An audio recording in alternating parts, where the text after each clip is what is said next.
The journal in the attic. When my great-aunt Eleanor passed away, the family was in no rush to settle her estate. She had lived alone in the same Victorian home for over 60 years, tucked away in the small, sleepy town of Ashbury.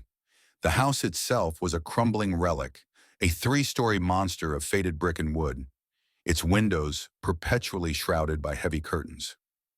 No one in the family had visited her in decades, and any connection to her felt more like an obligation than a bond. So when my mother called to ask if I could help sort through Eleanor's belongings, I hesitated. I was in the middle of finalizing a work project, had a mountain of personal errands, and truthfully, I didn't want to take the trip. But there was something in my mother's voice, a mix of guilt and nostalgia, that made me agree.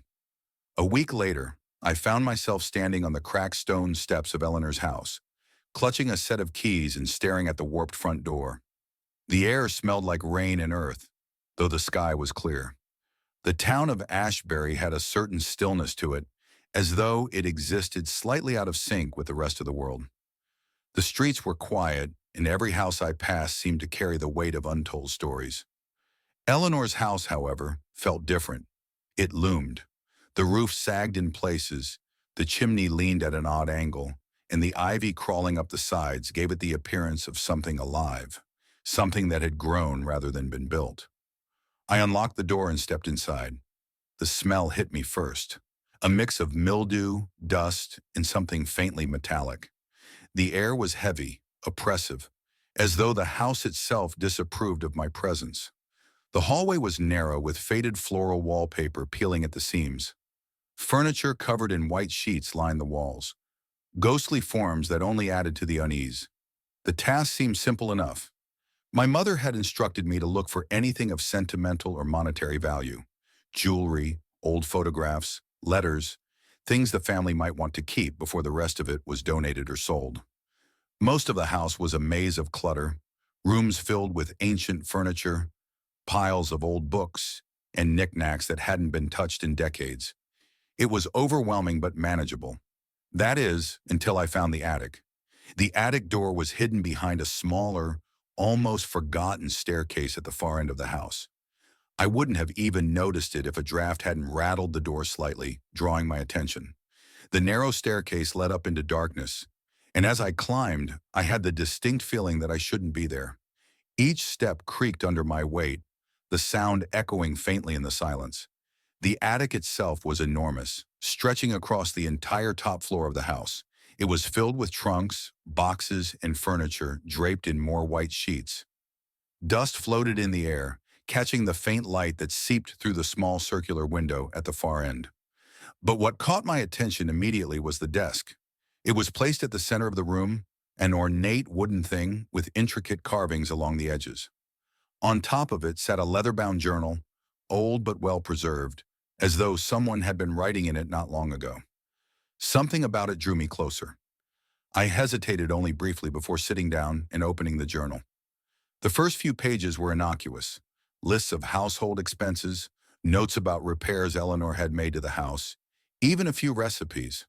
But as I turned the pages, the entries grew stranger. She began writing about the noise. At first, she described it as a faint scratching, coming from the walls at night. She thought it was mice, though traps didn't seem to catch anything. Then she wrote about footsteps, slow, deliberate steps that echoed through the house when she was alone. The first time she mentioned them, it was in a single sentence: "They're watching me." No explanation, no context. But in the following entries, Eleanor wrote about them in more detail. She described them as figures, tall, thin, and dark, with elongated limbs and faces that didn't quite seem human. They only appeared at night, standing at the edges of her vision, watching. She wrote that she tried to ignore them, tried to convince herself they weren't real, but they kept coming closer. She stopped sleeping, stopped leaving the house. She became obsessed with the attic, writing that it was the only place where she felt somewhat safe. "They don't like it up here," she wrote in shaky handwriting. "They can't stay for long." The last entry was different. It wasn't written in words but in symbols, strange jagged shapes scrawled across the page in thick dark ink. They repeated over and over, growing larger and more erratic as the pages went on. I flipped through them, my hands trembling, until I reached the very last page. There, in shaky handwriting, were 3 words: "Don't trust it." I closed the journal and sat back, my heart pounding in my chest. The attic felt colder, darker than when I'd first entered. I couldn't shake the feeling that I was being watched.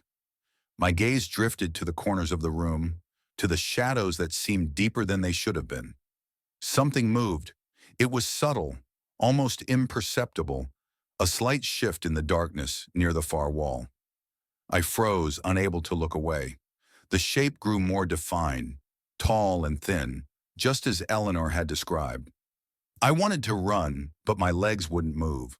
The figure didn't advance, didn't retreat.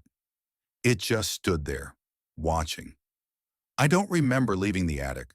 The next thing I knew, I was sitting in my car, the journal still clutched in my hands. I started the engine and drove away, not daring to look back at the house. I told my mother that there was nothing of value, that the house should be sold as is. She didn't question me. I've tried to forget about it, to move on, but the journal still sits on my desk, its presence a constant reminder of that day. Sometimes, late at night, I think I hear scratching in the walls. And once, just once, I woke up to find the journal open, the pages filled with those strange symbols. I burned it the next day. But even now, I can't shake the feeling that I didn't leave that house alone.